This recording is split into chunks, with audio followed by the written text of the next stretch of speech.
Llegan primero en la FM de RCN.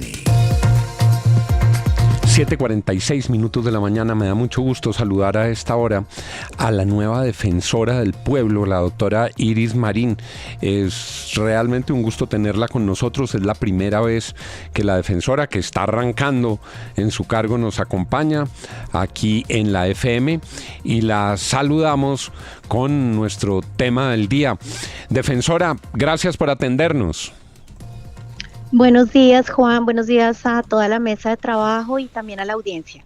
La defensora del pueblo, entre muchas funciones muy importantes que tiene, está comprometida con la defensa de los derechos humanos, la defensa de los derechos de las mujeres, los derechos que se vulneran en situaciones de acoso, en situaciones de agresión sexual.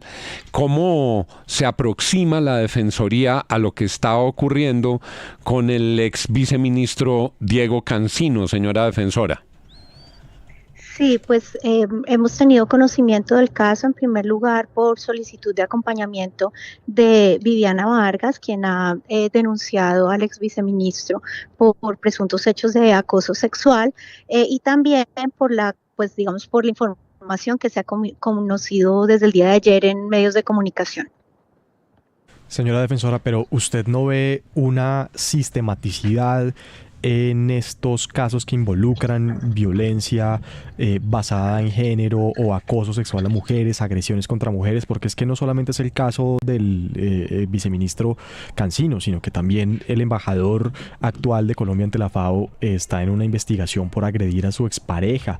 Holman Morris también tiene denuncias de una mujer que dice que hace varios años la acosó sexualmente en un bar, y así hay otros casos en el alto gobierno. Luego, ¿esto no aplicaría para esos funcionarios que también han sido denunciados públicamente?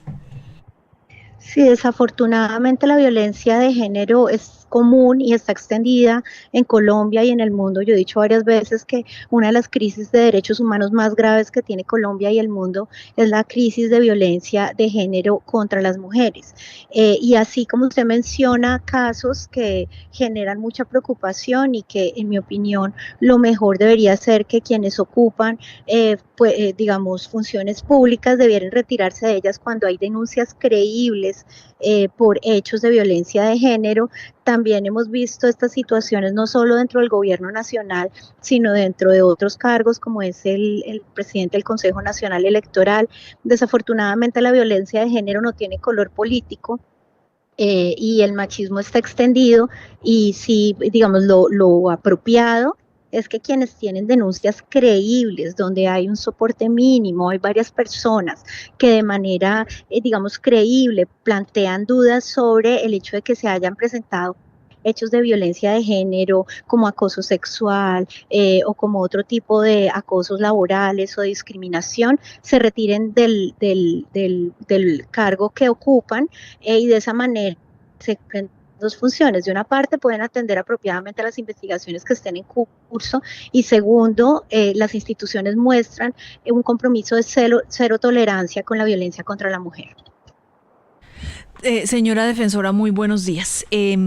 En el gobierno, lo decíamos más temprano, ven con algún recelo, ¿les parece que esta historia no está completa, que hay que esperar, que hay que escuchar más antes de tomar alguna determinación? ¿Usted le cree a la víctima? ¿Le cree las acusaciones que ella está haciendo?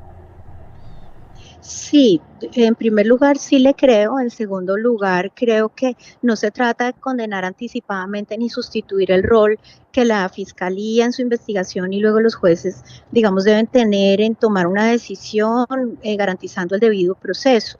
El señor Cancino, además, a quien conozco de antes, coincidí con él en varios espacios y, lamento mucho que esté envuelto en esta situación.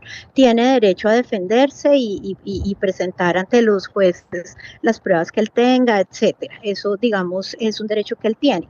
Sin embargo, lo que ocurre en estos casos es que la violencia de género generalmente se desestima porque se culpabiliza a la víctima por comportamientos que haya tenido y se empieza a poner en duda, digamos, su testimonio. Y entonces esto es lo que hace que sea tan difícil la denuncia para las víctimas de acoso sexual, de acoso laboral, de violencia de género, porque es difícil probar situaciones que ocurren en contextos privados y en donde además se sabe, la persona sabe, la víctima sabe que se le va a empezar a cuestionar porque aceptó cierta reunión, porque conocía previamente al agresor. La mayoría de estos casos se presentan con agresores que eran previamente conocidos. Entonces, el hecho de que lo conociera previamente o de que hubiera tenido, digamos, algún tipo de relacionamiento, generalmente es usado en contra de la víctima, pues para decir que de alguna manera aceptó o propició la situación. Pero esto es, digamos, lo común y es la razón por lo que estos casos permanecen en impunidad social y en impunidad penal. Sin embargo, claro que hay que creerle a las mujeres, adelantar las investigaciones. En este caso, Viviana ha presentado además una información que creo que genera unos indicios de que podemos estar ante un caso real de violencia sexual y ahí hay que tomar medidas para proteger además el servicio público. Si el ex viceministro se posesiona como director de la SAE, pues está mandando un mensaje de que no es tan grave que esto haya podido llegar a ocurrir. En cambio, si no se le permite, pues se protege el servicio público, se deja que él adelante su defensa y se deja un mensaje claro de que las autoridades públicas no conectan la violencia de género. Señora defensora, este caso lo va a llevar puntualmente a quien es el designador del director de la SAE, hablará directamente con el presidente y lo extenderá posiblemente a otros funcionarios del gobierno, caso de Benedetti, donde también ha habido alguna serie de denuncias en otros aspectos. La Defensoría del Pueblo está, digamos, con el inicio de mi mandato como defensora del pueblo, está poniendo en marcha un mecanismo de denuncia protegida para personas, para mujeres especialmente, pero en general personas que aleguen haber sido víctimas de violencia sexual o acoso sexual. Y que puedan tener denuncias creíbles. La idea es que vamos a hacer un protocolo para revisar como los fundamentos básicos que puedan tener estas alegaciones y en el caso en que consideremos que la denuncia tiene un mínimo de fundamento, vamos a acompañar a las víctimas para que de manera confidencial presenten la información a la Defensoría del Pueblo y la Defensoría del Pueblo pueda afirmar públicamente que existen bases creíbles para considerar que una persona ha podido incurrir en hechos de violencia de género, acoso sexual o acoso laboral. Con rasgos de violencia de género. Entonces, en este caso, es un procedimiento que estamos montando y que esperamos extender y como he dicho, sí creo que todos los casos en donde hay denuncias creíbles como los que usted ha mencionado, las personas deberían ser separadas del cargo. 7:54. Muchas gracias, señora defensora, por estar con nosotros. Gracias por acompañarnos en la mesa de la FM de